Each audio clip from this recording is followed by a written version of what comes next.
Réconcilier les Gabonais de l'amour de sa culture était là l'objectif visé de la journée culture et transmission. C'est au cours d'une conférence d'échange animée par la structure Azizé Nongo Conseil au Musée national.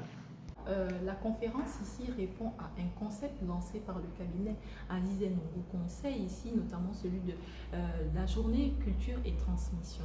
On veut ici, par cette proposition de concept ici, réconcilier le Gabonais lambda avec l'amour de sa culture. Donc la conférence ici qui vient d'être présentée va nous donner ici l'essentiel des concepts autour de la culture gabonaise pour essayer de donner des bribes de concepts et de compréhension du Gabonais par rapport à sa culture. En second lot, nous proposons également des représentations de nos activités culturelles, notamment comme les rites, certaines activités dans notre culture qui vont être représentées tout à l'heure. Une présentation large de la culture gabonaise. Les participants ont eu l'occasion de connaître aussi l'importance de l'environnement et culture.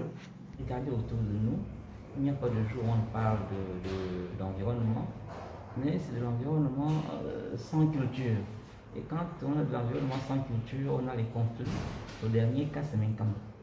Donc, c'est pour dire que si on veut parler de l'environnement, il va falloir d'abord essayer de faire une archéologie des savoirs et savoir-faire endogènes qui rendent compte du rapport des populations locales, peu importe leur localisation géographique, à leur milieu de vie, et cela inscrit parfois dans des rites initiatiques qui donnent des algorithmes précis pour comprendre les interactions homme-faune ou bien humaine-en-humain.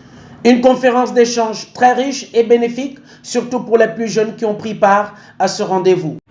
Après avoir assisté à la conférence concernant la culture, je ressens un sentiment premièrement de joie parce que j'ai appris plusieurs choses que je ne connaissais pas par rapport à notre culture, et je ressens aussi un sentiment de tristesse, mon sentiment est partagé parce que je me rends compte que plusieurs jeunes ne connaissent pas réellement nos cultures et ce qui fait nos traditions et ce qui ont fait nos parents maintenant.